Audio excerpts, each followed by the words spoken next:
We are the New York Knicks. We are the Randall puts up a three. Bang! Bang! Randall knocks down the three. Say go New York, Bing go bong. New York, go New York, go. Here's Quigley. Splash! My goodness! Look who's back in the mix, straight out of New York City. It's the Red Hot Knicks. Quickly flings it ahead. Hard to touch pass. That is beautiful. No, KD, don't you regret not coming to the Knicks? Don't you regret not coming to the Knicks? Let's go, Knicks! Morris drive blocked by Robinson. Oh, what a rejection. R.J. Barrett ahead. Here's Obi Toppin. Look out. Oh, a Christmas Day gift Merry for the Christmas. legs. Merry Christmas. Let's go, Knicks! Let's go, Knicks! Let's go, Knicks! This is WHPC Sports Talk. Bing bong. Man, if you're a Knicks fan, it's a beautiful day. It's a beautiful Monday, fresh off that Game 1 win in Cleveland. If you're a Nets fan, all five of y'all pretty down today. But you got another opportunity tonight. Got a lot to get to fresh out the weekend on WHPC Sports Talk here on the Voice of Nassau Community College, 90.3 WHPC. Your host for today, Joshua Umahi, joined by Ross Levine, Eric Williams. How are we doing today, fellas? I'm a little disappointed. Disappointed? Yeah. I mean, we're like basically the title favorites in the West, and the Suns. Yeah, your Suns. Down 1-0 to the Clippers. Westbrook shot 3 for 19 last night, but he showed up everywhere else on the court. Definitely going to get into that. The redemption of Russell Westbrook, who Lakers fans, they was taking dumps on out the way out the door, but he showed up yesterday. Ross, how we doing? Doing good. What a win by the Knicks on Saturday. That was insane. Ross, you kill me, man. I think we're winning. What a win by the Knicks. What a win by the Knicks. What a win.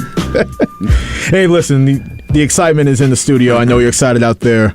Definitely going to start with the Knicks. 516-572-7440, as you know, is the number to dial. Obviously going to get to the NBA playoffs. Going to get to the Mets and Yankees weekends, obviously.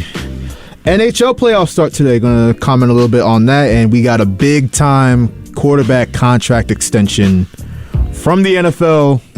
We got a Giants fan, we got a Cowboys fan in the room. We definitely going to talk about what the Eagles gave Jalen Hurts, that mega deal extension, all within the next hour. But like I said, I'm going to cue the music. What a win that was for the New York Knicks. We are the New York Knicks. Big win in Cleveland.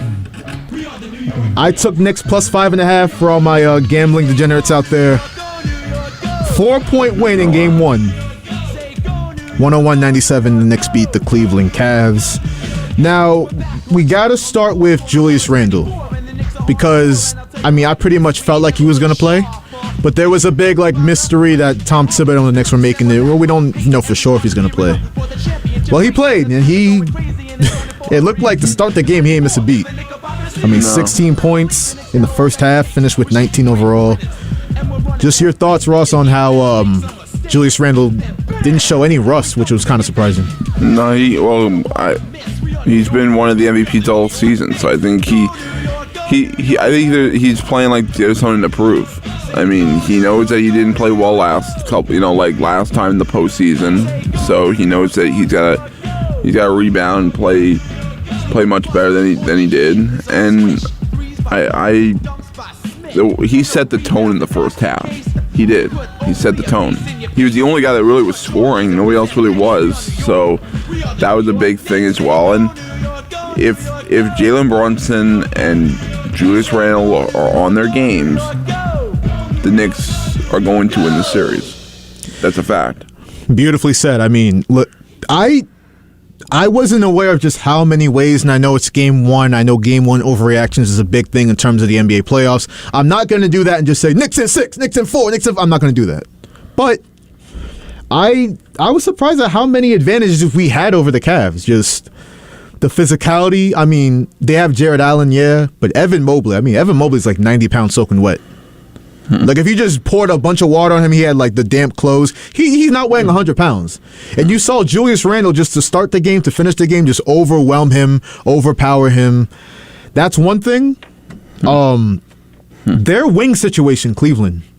I mean, we talk all this mess about R.J. Barrett, but Isaac Okoro, their starting small forward, could not he couldn't make a shot. It was crazy. He could not make a single shot from outside. I'm going to pull up the exact stats here. He was 0 of 4 from 3. He's a good defender, but if he's not making shots, the Cavs couldn't keep him on the floor. And then they had Chetty Osman guarding Brunson, and I'm taking that every day of the week. If you're going to tell me Chetty Osman's going to be the primary defender on Jalen Brunson, I am pleased with that. I'm super good with that. I mean, we got a lot of heroes for what happened on Saturday night. But, I mean, we got to start with the trade deadline acquisition. Josh Hart. This guy is in the game. The Knicks are kind of losing the lead, and I know every Knicks fan, including you, Ross, is like, oh. Yeah, I thought we lost when we were down. We lost. It looked like it. We gave up the lead. It's not looking too good, but then Josh Hart is always in the right place at the right time. Here's what he did to gain back control of the game for the Knicks. Shot clock at 5. Hart sees it. 3 on the timer. Hart going to take the 3. And it's good! Josh Hart, despite injuring his ankle just moments ago. You know, I was watching a video. Josh Hart was being interviewed by Ahmad Rashad for the Knicks YouTube. And Ahmad Rashad, when he interviews these players, always has a question he asks them. So he asked him, Josh Hart is blank. Josh Hart said, Josh Hart is a dog. I'm a dog. Like, whatever you need done, I'm going to do. Whatever it takes, diving for loose balls. If you need 10 rebounds, I got you off the bench. If you need a big clutch playoff 3, I got you. That put the Knicks up when they were down 93-92. Put them up 95-93. They never gave up the lead because, speaking of clutch, got Jalen Brunson. Here's what he did. New York ball with a 2-point lead. Brunson again working on Osman with a crossover dribble. Now takes the long 2 and connects again. Brunson with 25. Knicks by 4. For a reset, a fresh 14 seconds. Brunson driving an Osman floater. Good off glass for Brunson. 27 for Jalen Brunson and a 4-point lead again for the Knicks. Woo! Listen, I remember when I interviewed Walt Clyde Frazier. I mean, one of my questions, I was like, Jalen Brunson is the best point guard since you, right? And he was trying to say, like, no, Stephon Marbury and all the. I'm like, nah. No. There's something special about this kid. Jalen Brunson got it. In big moments, he's been there all season long. Just incredible, impressive. Yeah. 27 points in his Knicks playoff debut. Now, he had foul trouble to start the game in the first half, but he had 6 points in the first half, 21 points in the second half. Big third quarter, and obviously he's always going to be there to close the game. But to me, who also closed the game? The defense all game. I mean, the defense was insane. I mean, yeah, Mitchell had 38 points, but everybody else did not do anything. I mean, so that was big too, and I think that's the key to this series is Mitchell's going to get his 30. Let's just call it the way it is. He's going to get his 30. How efficient or not efficient he is, he's going to get his 30. So then it comes down to if you can defend everybody else, and if they can, the Knicks will win this series. And it comes down to 3 players on the Knicks: Josh Hart, Julius Randle, Jalen Brunson. I'll even throw in Emmanuel quickly, and that's what's even more impressive. He didn't play great. 0-5, and they still won. And that's with R.J. Barrett going 2 for freaking 12. They still win. I knew it was going to circle back to R.J. Barrett with you. I just knew. Well, they only won by 4, and if he just made a few more shots, maybe they win by 9. Yeah, 10.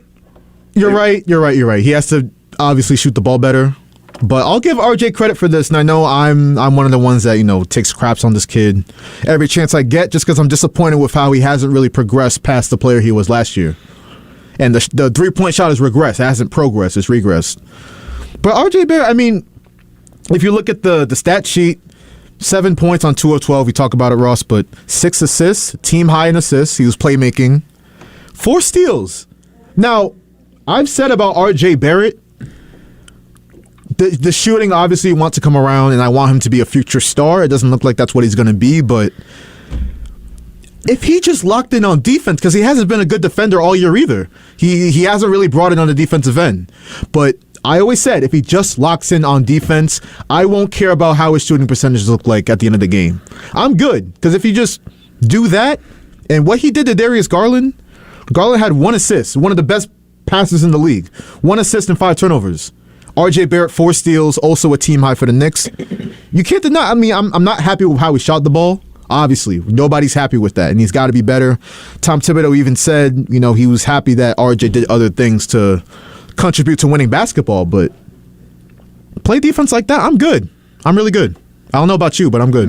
No, that might be good enough to win the series. It very well may if he just plays good defense.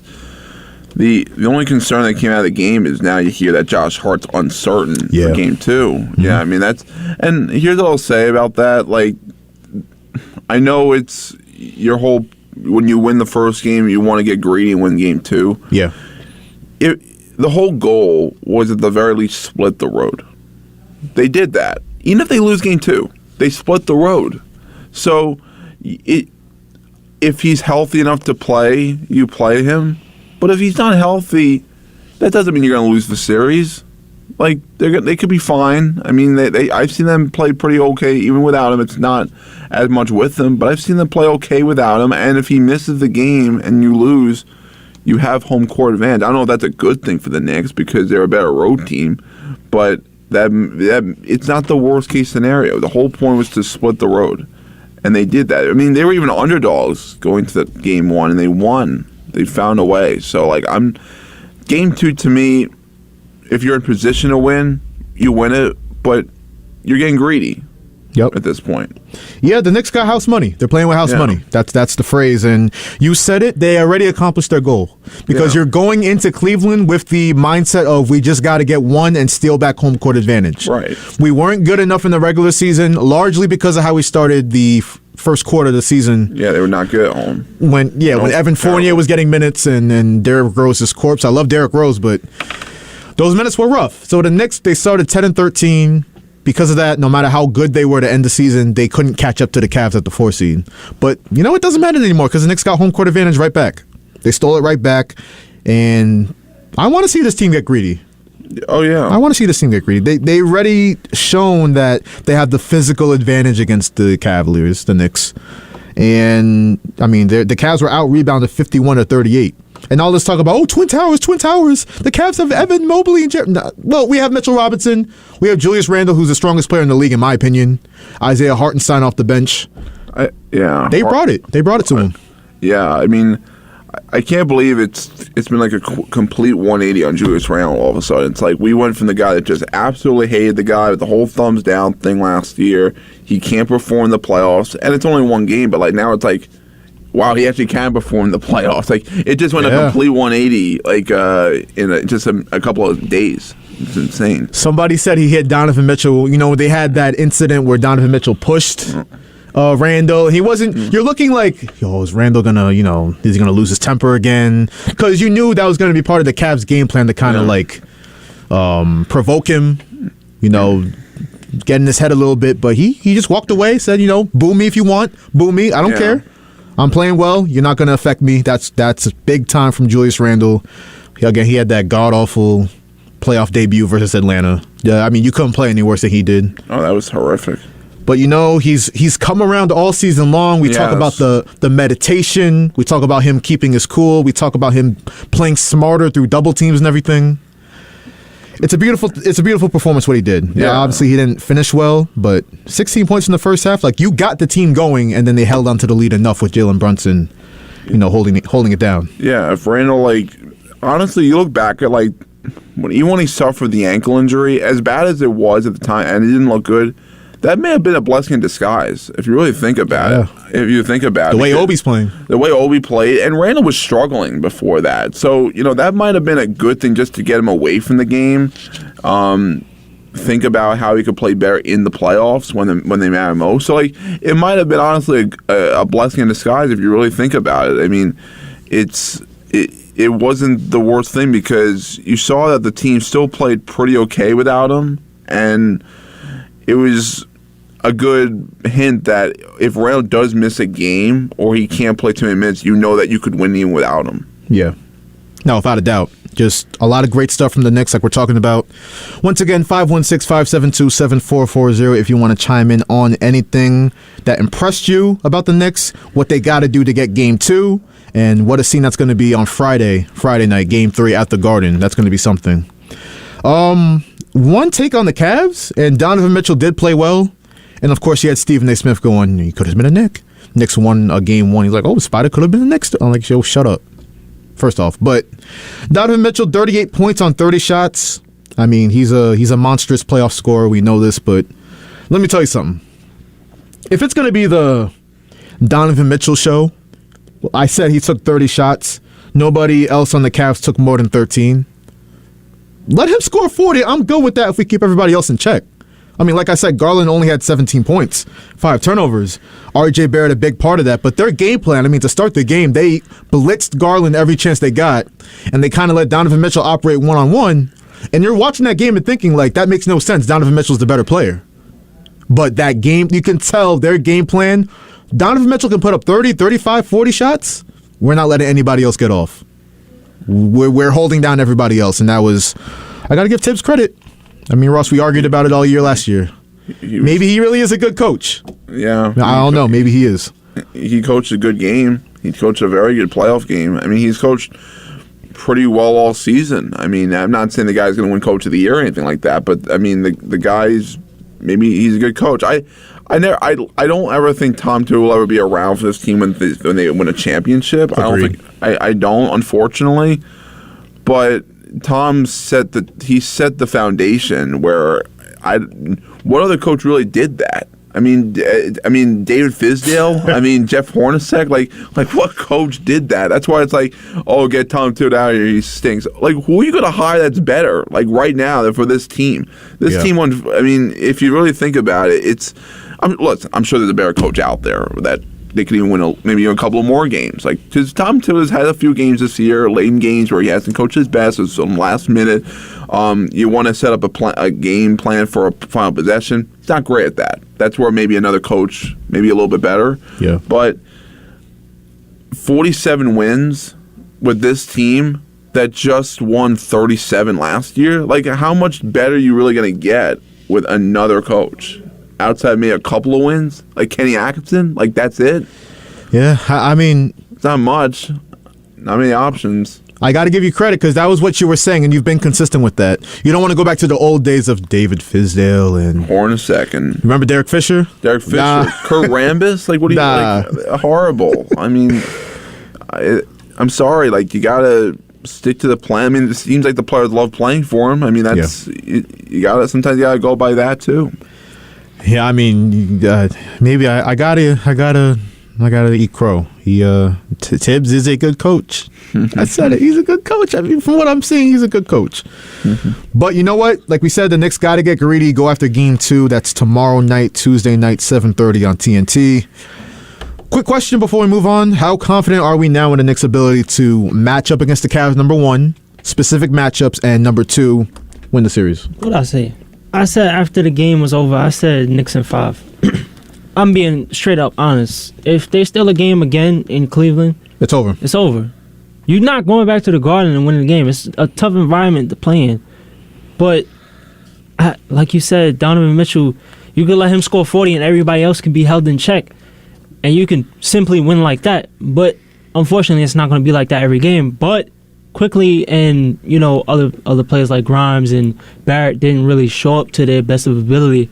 But that's not going to be like that every game. No. So you think about what this Knicks team has against the Cavs. I mean, it's looking like they definitely have the upper hand. You said it best, and I'm happy you brought up Grimes and Quickly, and RJ too. They didn't. Well, RJ shoots like. Yeah, you know his situation. you know. But I mean, Grimes and Quickly. Grimes went 1 of 4. Quickly went 0 of 5 from the floor. That's not gonna happen again. So bad news for the Cleveland fans. And they're like, they don't know much about Grimes and Quickly. Those two are flamethrowers once they get right. Like once they get going, and they are going to get going at some point this series. You can deal with Brunson, you can deal with Randall, but once those shooters get to shooting the ball well, listen, y'all know where I stand. Knicks in 6. Knicks in 6. Ross, how you feel though? How you feel this series is going to shake out? If they win Game 2 without Hart, if Hart doesn't play, I think he plays though. You think so? I don't. He's a dog. I said it. I hope he plays. He's uncertain. I hope he plays. I mean, listen, his shot. He took that 3 with a bad leg. So I mean, maybe he does play through it. I mean, I'll say this: if they win Game 2. I think they win 5. If they lose Game 2, I think if they do win, they'll win in 6 or 7. That's my opinion. I'm honestly here's my prediction, all right? I think if Josh Hart plays, they win Game 2. If he doesn't, they lose. But if Josh Hart plays and they go up 2-0, they drop 1 game at the Garden. I think, because the Knicks haven't been a great home team. I mean, we know this. They've been better lately since they got Josh Hart, but I don't think there's any way, unless you're just like trying to not jinx it. There's no way a Knicks fan can watch that game on Saturday night and be like, "Oh, I think we're still in trouble." Like, I think every Knicks fan feels a little great about like what we saw from everything, from Grimes and Quickly not playing their best game, not shooting the ball well, still get a big win. Randall Brunson, I mean, they've done it all season long. They should be both all NBA. They probably won't be, but man. And then you have Isaac Okoro. I brought him up earlier. So he's commenting on Jalen Brunson's antics. I'm going to pull up the direct quote. I mean, this is some clown stuff. Yeah, so he said the Cavs have to be ready for Jalen Brunson's antics when it comes to drawing fouls and believes he embellishes contact. Aw, see, like, the Knicks get the least calls in the league. What are you talking about? That and Ross, I immediately went to the stat sheet like, okay, did Jalen Brunson shoot too many free throws? He shot 4 free throws. The Cavs are that's a bad look for Cleveland, because if you're already crying about free throws and refs, you know, like you're trying to swing that in your favor because you're not better than this team. Oh, yeah. You know. So it's funny that they're already got Cleveland tears. Listen, Cleveland fans, you know how I feel about them. Their tears taste like sweet nothings. I don't know what to tell you, but keep crying. The Knicks are going to keep bringing that fight to you, that's for sure. But I want to see Scott Foster officiate one of those games. Ah, man. You just want to see him away from Phoenix. Yeah. Keep him as far away as possible, please. He doesn't need to officiate this series at all, because he will definitely kill us a whole game, and we'll lose simply off of his officiating. Well, you know the NBA script. If they want the Suns to lose a game, you know who's going to be reffing. Adam Silver's going to send Scott Foster right to Phoenix. We know how that goes. Hey, big win for the Knicks once again. Mitchell's 3, no good, and the New York Knicks take Game 1, their first road Game 1 win in 24 years. 24 years. That's a long time. 24 years. That's how bad it's been, I guess. Hey, but you know what? Orange and blue skies, baby. We here. We here, and we ready for all the smoke. So you know they were on 2 channels. The Knicks. They were on ESPN, MSG. Mike Breen did the MSG telecast. Yeah, damn, I should have listened. Well, we caught the game at a bar. Yeah. But I know. I wish I would have listened to that one. I know. I wish I would have listened to. It was Breen and Clyde, right? It had to be. Yeah. I think they do Game 2 as well. Yeah, I think they're doing the first round, but that's like it as a whole. I think, yeah. I guess. Yeah, I'm not watching TNT on Tuesday. No. It's like Reggie Miller or Clyde Frazier. I know which one I'm picking. Picking. Let's move on to the Brooklyn Nets side of things. So interesting. Mikal Bridges continues to just play amazing basketball. 30 points in his Nets playoff debut. 23 points in the first half, but kind of tailed off. All in all, the Sixers did beat the Nets by 20, 121-101 on Saturday afternoon. Interesting stuff from Jacques Vaughn. So he had the game plan, and we saw it play out right from the start of the game. Sent 2 guys at Joel Embiid off the catch every single time. Now, it kind of worked to start the game, but towards the end of the game, I mean, you held Embiid below his scoring average. He averaged 33 points in the regular season. He only scored 26. If you want to call that a win, so be it, but I don't think giving up 21 threes, a Sixers franchise record in the playoffs, I wouldn't call that a win. So you got to question that game plan. And they held Embiid down, but when you're doubling Embiid, they have other guys like James Harden that can get going. And here's what he did on Saturday afternoon. Harden, another side step three. He's knocked down 7 triples for 23 points. And a double-double with the assists as well. Is he going to get another assist here? Harris. Emphatic. You heard it there. 23 points, 13 assists for James Harden. You can double Joel Embiid all you want, but the Sixers are dangerous. I don't know if they're going to win the East. I actually have them winning the East. You think so? If they continue to play like this, like I said before, I don't know how many shows ago I said this, but if Tobias Harris can give you at least 15 to 20 points on the wing, and then Embiid plays his game and Harden plays efficient and he's distributing the ball, you can win any game against anybody. And plus, Maxey only had 13, so, all of these players don't have to take on the load of, because obviously you see Harris, Embiid, and Harden had 20-plus points. That's all you need from them. If they can continue doing that, whether it's Harris, Embiid, Harden, or Maxey, Embiid, and Harris, it can go either way. As long as they can keep doing that and play defense, they'll be fine. I feel like they can really take the East. The big thing for me is going to be that upcoming series versus, we know Boston's going to beat Atlanta. It's probably going to sweep them. But sadly. Yeah, I actually wanted, and I know it's about to be blasphemy what I'm saying, but I wanted the Hawks to kind of put up a fight. But, I watching that game, I was like, it's not going to. I feel like they will. I don't know. I feel like they'll give them a run one game and win. Just one game. I don't. They got Trae Young in the padlock cell. I don't know. We'll see. The Hawks do got some fight in them. We know they have playoff experience. Yeah. We'll see what happens. But the question is here. Eric said it well. Tobias Harris giving you 21. The Sixers aren't going to lose, especially in this series. So, With that being said, do we think the Nets win a game this series? Or did Game 1 tell us everything we needed to know? They'll win a game. Yeah, they'll win. It's hard to sweep teams, so I'll say win. They'll win one game when it's too late. It'll be like 3-0. They'll win one game. It's like, all right, we'll give you a game, and then yeah. I always say Doc Rivers tends to play with his food when he gets up. So I can see that playing out, but overall, the Nets are just outmatched. Mikal Bridges is doing everything, and even then they lost by 20 points. So they have a nice young star on Bridges. Spencer Dinwiddie, though. Oh, boy. This man's a starting point guard in the league. He can't throw a proper lob pass. That's the Nets. That's their best point guard. Not good. Not what you want. But they got another crack at it, the Nets, tonight. 7:30 on TNT. Let's see if the Nets can get one in Philly. My opinion, not likely. All of our opinions, not likely. But maybe they win a game at the end with nothing to play for.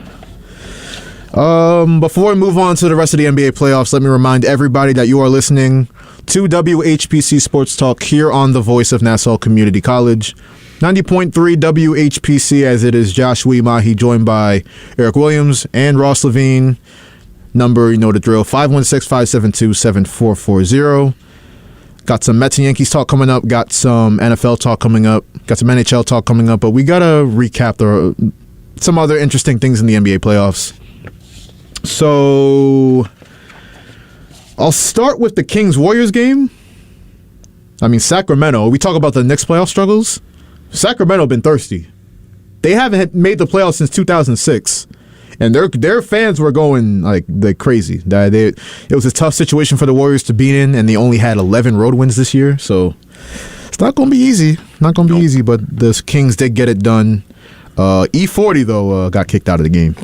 I don't know what happened there, but they said he was blocking the view of some fans, and they started complaining. And I don't know what happened after that, but yeah, they was hating. They didn't want to see him in their building. they really didn't. That was clear. But the Warriors were blasting, and they're petty. Steph, Clay, Draymond, everybody. They were blasting E40 at practice at Sacramento today. So we'll see if they can back it up on the court tonight. Who wants to listen to that? Honestly, tell me when to go is kind of fire. Tell me when to go. That's it. That is it. That's it. It's fine. I tried to play some E40 on my Nassau mix. I was like, yeah, just maybe not the move. No. But the Warriors, that's their new rallying cry right now. So we'll see if they get it done tonight. On TNT, big game for the defending champions. John Morant. It's a parade inside my city. Yeah, well, it was a parade for Austin Reeves and the Lakers. Yeah. Because, I mean, the Grizzlies just got blown out the gym in the second half. And John Morant, the injury he suffered, and we're going to get into the block charge stuff in a little bit, but Anthony Davis took the charge. John Morant went tumbling over, landed on his hand, ran off the court screaming. And he's obviously was out for the rest of the game. X-rays came back negative. That's a positive. But let's hear John Morant talking about the injury after the game. And mind you, before I play this, John Morant, we know him as like an upbeat guy, like always needs to parade inside my city. Like, that's him. This is how he sounded after the game yesterday. So that's some good news. Any doubt in your mind you're going to be able to play Wednesday night in game 2? Yeah. There is a jeopardy, you think? Yeah. Do you have any sense what the path between now and that game is? Do you have rehab and all that? Nah, but I know, I'm going to do anything to, try to be out there for my team. John Morant, nah. Yeah. Depressed. Going to be out for my team, You could tell, and he said in the interview, too, that he's been through a lot this year. Now, a lot of that is self-inflicted. I'm not going to lie. You can't be holding a gun on IG Live and expect us to have too much sympathy for you, but this is the second straight year in the playoffs he's dealing with injury, so we kind of feel bad for him. A little bit. He was fine in the West. Remember? Yeah. He was fine in the West, so, go out there and play with a, I don't know what happened to his hand, but, go out there and give it all you got. It's bad. I mean, you're right, because he has been cocky, and me personally, I like seeing cocky people get their humble pie once in a while, but he said he couldn't even take his socks off. His hand was so, messed up. So he said the pain tolerance is, well, not the tolerance, but the pain is 10 out of 10. I don't think he's playing game 2, with that being said, but Giannis suffered a similar injury in the Heat-Bucks game. The Heat won Game 1 on the road in Milwaukee, large part due to Giannis getting a lower back contusion. He didn't return for the remainder of the game, but Shams reported that there is optimism for her status in Game 2 on Wednesday. The Bucks? Yeah. That crowd, as soon as that happened, there was just no crowd for the rest of the game. It was just quiet. You know what they came in to see, and he got hurt. Middleton stepped up. I think he had 36, I think. He always steps up when Giannis goes down. I know that. Well, that's what he has to do. That's what they pay him for. But listen, imagine the Heat end up taking the series, right? Let's just say they get lucky and they end up taking the series. Well, actually, I don't know if that's going to be too easy for them if Giannis is playing, because Harrell even went out. He broke his hand. That was the weirdest injury I've ever seen in my life. I couldn't. He slid on the floor and then just boom, broken hand. And then he tried to shoot a shot after he broke his hand. Mm-hmm. So it's a lot of injuries, obviously, in the NBA playoffs so far.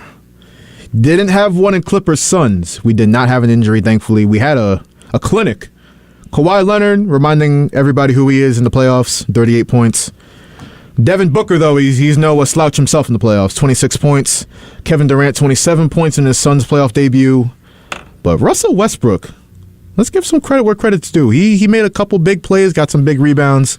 This is what happened towards the end of the game, and here's the huge play from that great game in Phoenix. Suns down 3 on the brink here in game 1. Booker taking on Westbrook, and a block by Westbrook, and he throws it off of Booker. It is Clipper ball. What a play, Russell Westbrook. Sorry, Eric, but that was a big play by Westbrook. And Devin Booker, a lot of people on Instagram and stuff are pointing out he got blocked, immediately started complaining to the refs, didn't realize the ball was still in play. Westbrook threw it off of him. Game over. Disappointing loss for the Suns. It is disappointing when you lose on your home court. You can't do that in the playoffs, because now you can possibly go back to LA 1-1. You're going to have to take one of those games. It's not going to be easy. That LA crowd is going to be tough. Even though it's Clippers, that's the LA crowd. But one thing about Westbrook, he fits perfectly with the Clippers. Like, I don't know what it was with the Lakers. I don't know if they expected him to do more. I don't know if they expected 2017 Westbrook. They weren't just going to get that. And I feel like that's what they were expecting the whole time. You weren't going to get that. I'm sorry. Me and my friend were talking about this yesterday in terms of, like, we root for Russell Westbrook. And I know it's not a popular thing to do these days, but the Lakers, like LeBron and AD, to go back all the way to the bubble, they were guarding this man like he had a disease or something. There was just nobody near him on the 3-point line. Oh, yeah. Then they still trade for him. Then obviously it doesn't fit because the whole world knew it wasn't going to work. And so 2 years with the Lakers, they let him go, and then 3 of 19. I'm not going to glaze him that much. No, that's obviously terrible. But anywhere else on the court, he played terrific. I mean, the energy, the hustle, everything that he gave on that court last night, he left it all out there. I mean, that's the type of game you want from a player that you signed middle of the season. You're not expecting him to do. Like, he's not going to go out there and drop 30. He's not going to do that. I mean, he can, but he's not going to do that no more. No. But he gave you what he can, and it was a lot for that team last night. They definitely pulled out that win, deserving win. I think the Suns will still be fine. I mean, when you have Kevin Durant and Devin Booker, and I don't think people realize just how good Devin Booker is, especially in the playoffs. People don't realize that, and I'm tired of people saying, like, I have some people that say, oh, Chris Paul runs the team in the playoffs. No. Yeah. No, let me rephrase that for you. He runs the court because he's the point guard. He's out there dishing the ball out, 10 assists. He does everything, he runs the floor. That's what he does. But when it comes down to scoring, it's Booker. People forget Chris Paul. They talk about, Devin Booker didn't show up in Game 7 against the Mavericks. Yeah, Chris Paul didn't either. He cut the lead down to 47. Chris Paul didn't show up either. The finals against the Bucks. What happened Game 4, I think it was? Chris Paul sold that game. We had that. He sold the game. People forget that, though. I watch these games because this is my team. But, Chris Paul, all they remember is when he went, I think, 15 for 15 against the Pelicans in the closeout game. They talk about the stuff like that. If you want to talk about Devin Booker's flaws, talk about Chris Paul's. That's a fact. I mean, I couldn't say it better. I mean, Devin Booker, first of all, we all know his scoring, but the defense. This guy is a Kobe disciple. We all love Kobe because of how he competed defensively. This guy, Devin Booker, had 3 steals and 4 blocks yesterday. He had 1 steal, and the hustle was just tremendous. He had 1 steal. The ball was literally out of bounds at that point. He still went, got it, threw it back. Easy bucket for Torrey Craig, and 1. He threw it behind the back too, right? Yep. That's why I say the Suns are going to be good. They have plenty of talent, obviously, with Devin Booker, Kevin Durant, DeAndre Ayton, I guess. But he's talented, but he doesn't use his body. Nah, I mean, I say all the time, I'm not the biggest guy, obviously.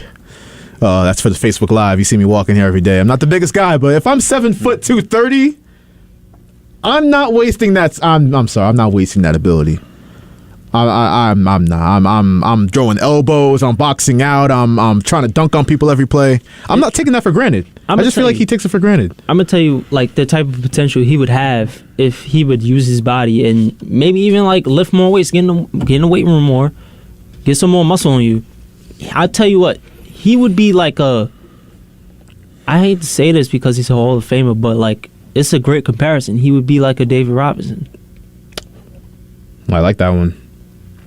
I actually really like that one because they have a similar skill set because the mid-range is there, the finesse around the rim is there, and what David Robinson could do, what he can't do, Ayton, is just overpower people.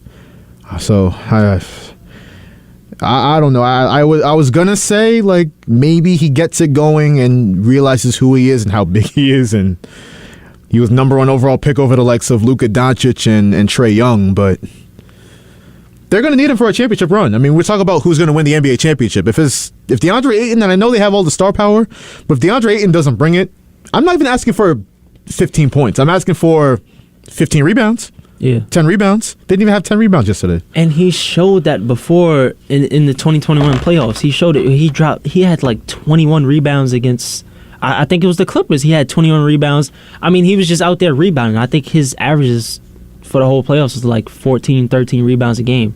That's all we ask you to do. Just grab the rebounds, out physical these guys down low. It's all Suns fans are asking for. It's all NBA fans really are asking for from anybody, any of their big men. We don't want that soft stuff going on. So see if the Suns can get it done in Game 2. That we'll wrap it up about for the NBA playoff talk. Let's get to some baseball.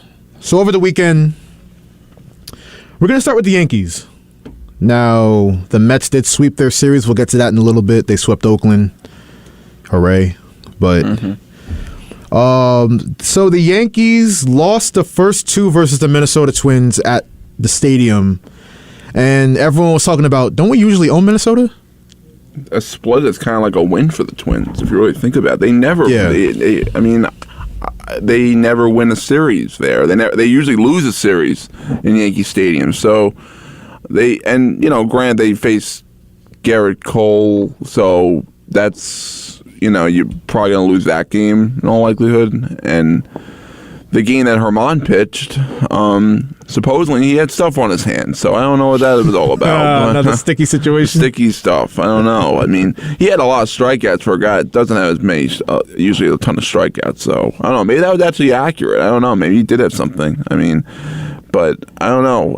The Garrett Cole thing I more believed because of the way he pitched prior to that, which was really good. Yeah. Herman didn't really pitch that great before that. Yeah.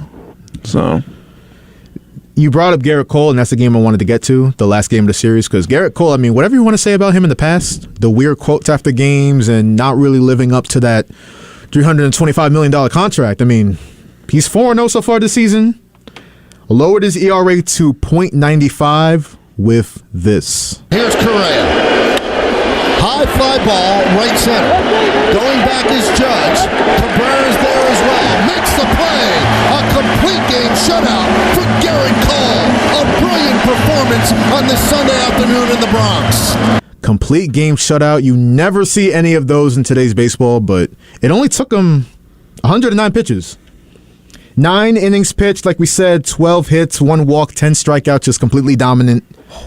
4-0, .95 ERA. That's actually somehow only the 5th best in baseball. I mean, you have Shohei Ohtani at .47. What? He's crazy, yo. I can't believe, like, when you talk about the greatest athletes of all time, and I know it's early in his career, but I'm sorry, Shohei Ohtani's there.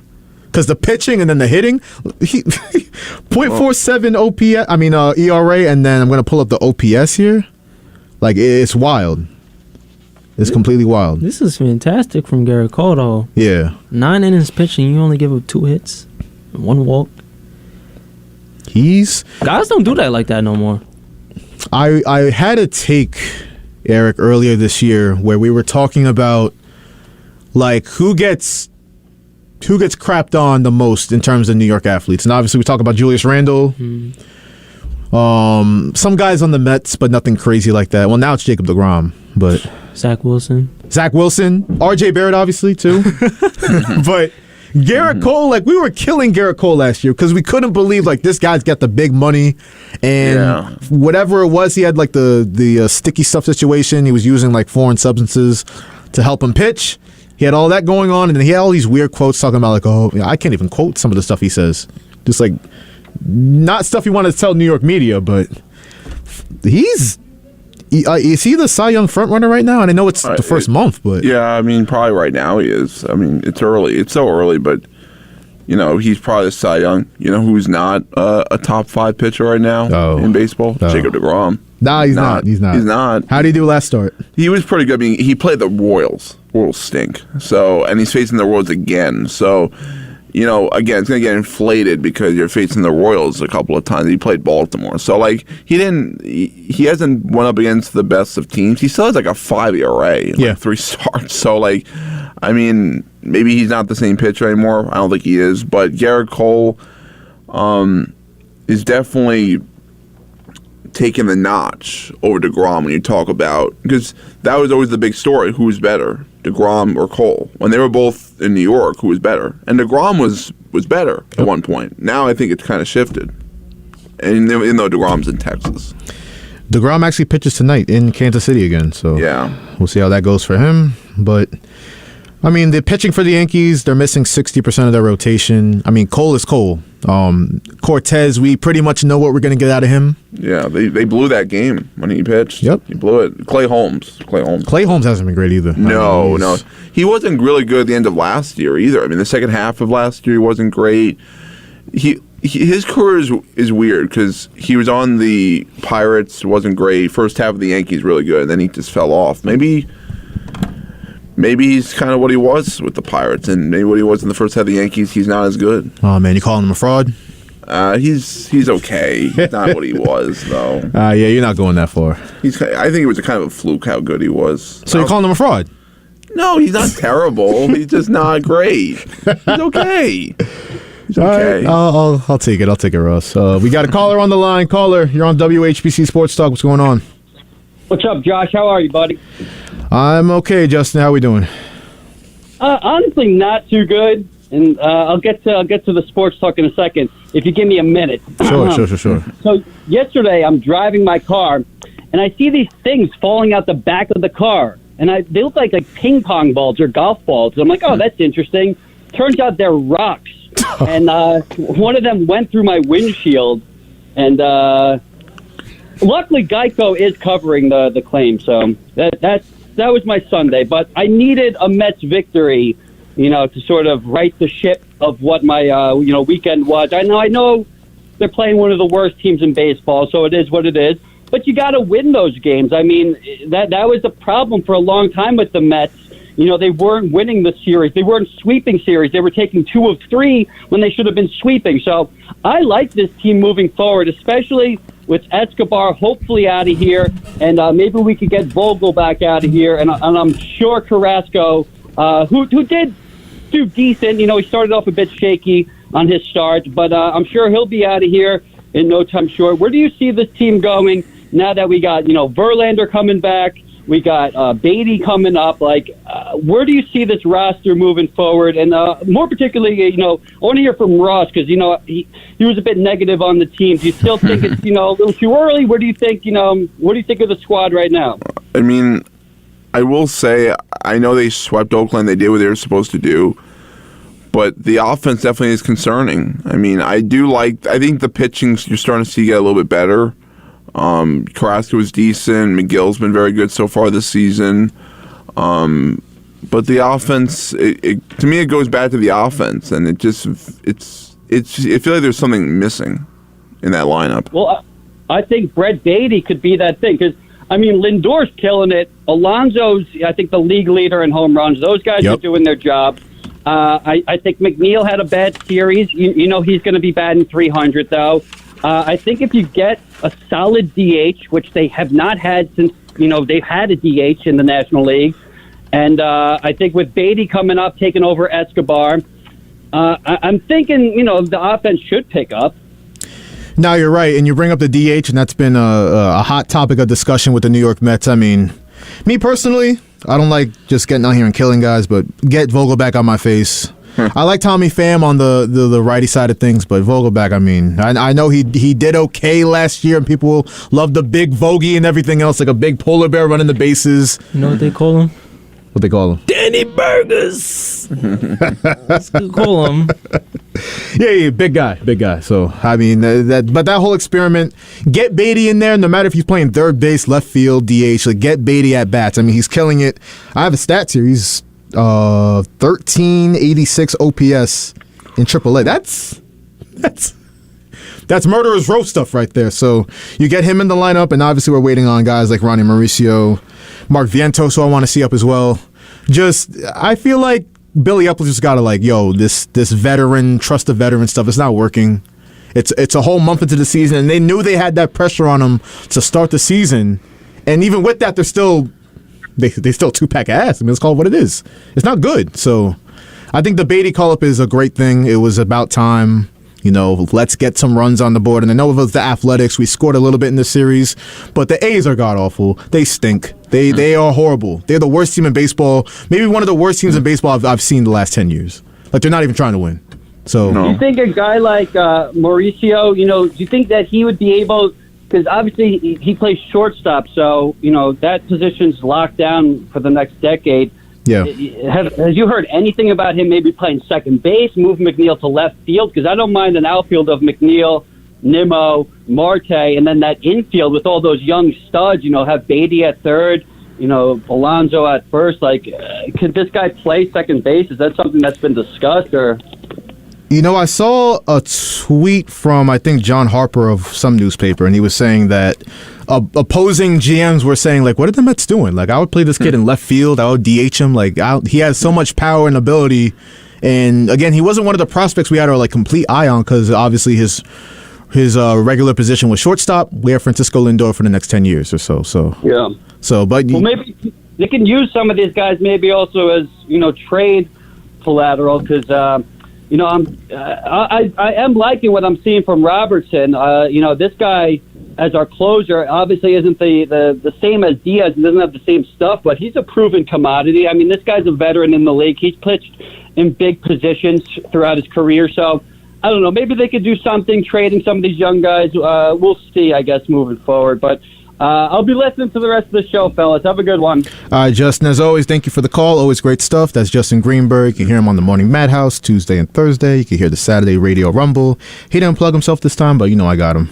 Yeah, I love David Robertson. Honestly, he's the man. Yeah, he's great. He's great. Yeah. I was telling one of my friends it's not the trumpets and everything that Diaz runs into, but he's a good pitcher. He gets the job done when he's called upon. Yeah, you know what it is because Diaz would throw triple digits on fastballs, and he would throw the hard the radar gun. Robertson's not going to be that, but you know what? He throws strikes. And, a lot of these guys in the bullpen at times just don't do that. I mean, they even DFA'd Dennis Santana, partly. I think it was more because of numbers, but it was just because the guy just didn't throw strikes. Yeah, he was playing around. He was playing with his food, like I like to say. Yeah, so that's partly why Robertson, those guys, those are veterans that have been there, done that.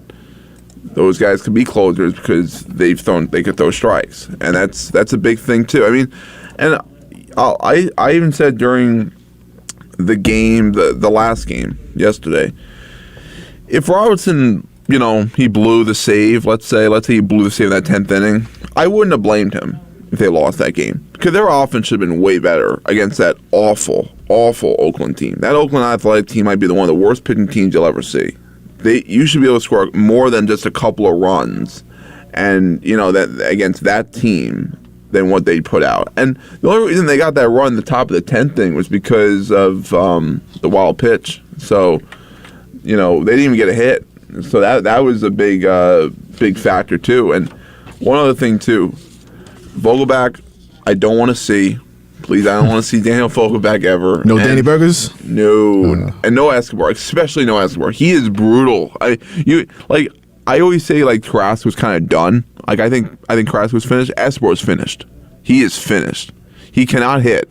There is no swing in that, no power in that bat. I'm sorry. You can't hit against Oakland, freaking Oakland. You can't do anything against that team. It's not good. Not good at all. His one hit, he had one hit in the series, and that was off a positional player. The guy's absolutely brutal. Brutal. I forgot about that.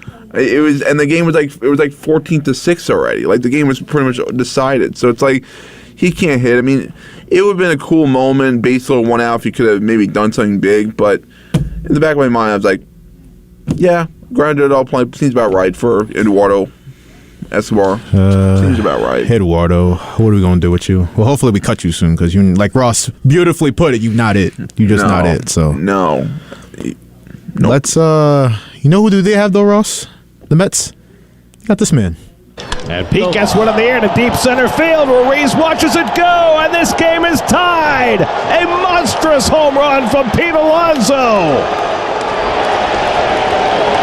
Alonso's 8th of the year. He hit it out of sight to center field, and it's 3-3 in the ninth. Gary Cohen, SNY, as always, game-tying home run yesterday for Pete Alonso, and thank God he hit that, because like you said, thank God. It would have been 2 out of 3, but if we're not sweeping the Athletics, I have a problem with that, because this team sucks. Yeah, they suck. They can't do anything. Yeah, thank God he hit the home. That was one of the biggest game-saving home runs you'll see against an awful Oakland team. I mean, and again, it never came down to that. I get that, but it's a big home run in the moment, and you got even He kept them in the game. Was it pretty? No, but Budo was good. He was good. He filled in for Scherzer well, and the bullpen overall, aside from Curtis, who has looked pretty good this year, just didn't have it, unfortunately. Yep.